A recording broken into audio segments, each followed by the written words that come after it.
पैसों की बारिश। रोकड़ा नाम के गांव में हर 100 साल में पैसों की बारिश होती थी।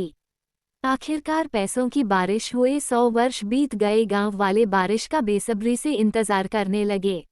पैसों की बारिश की कल्पना से गांव वाले अनेक सपने देखने लगे।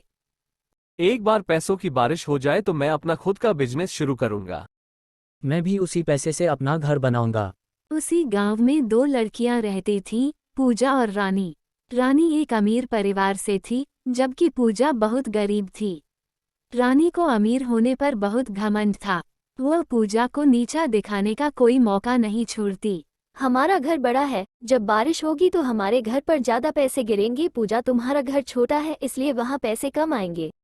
मुझे ज्यादा पैसों की जरूरत नहीं है, बस इतना पैसा चाहिए कि मैं अपनी माँ का इलाज करा सकूं।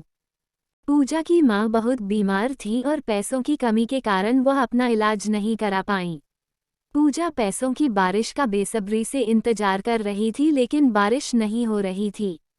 माँ, तुम चिंता मत करो, जब पैसे बरसेंगे तब इलाज के बाद तुम बिल्कुल ठीक हो जाओगी। पता नहीं पैसों की बारिश कब होगी, कभी होगी भी या नहीं। चिंता मत करो, जल्द ही बारिश होगी।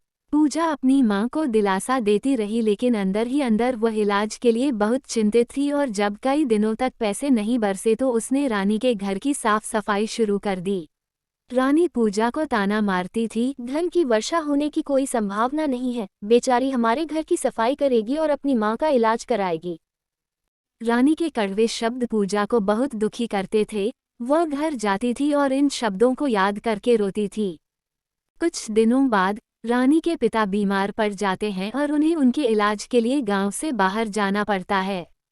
जब वे इलाज के लिए गांव छोड़ते हैं तो उनके पीछे पैसों की बारिश होती है और पूजा बहुत सारा पैसा इकट्ठा कर लेती है और बहुत अमीर हो जाती है। अपनी माँ का इलाज भी कराती है और एक नया घर खरीदती है।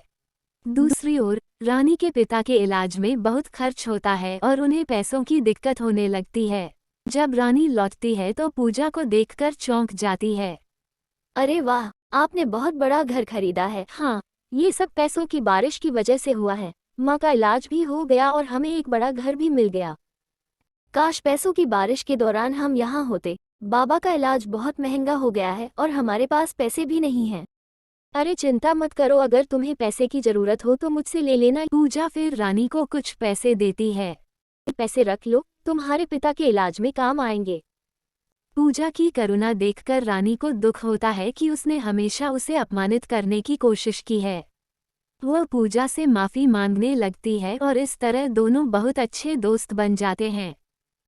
अगर आपको ये वीडियो अच्छी लगी है तो वीडियो को लाइक करना और चैनल को सब्सक्राइब करना मत भूलिएगा।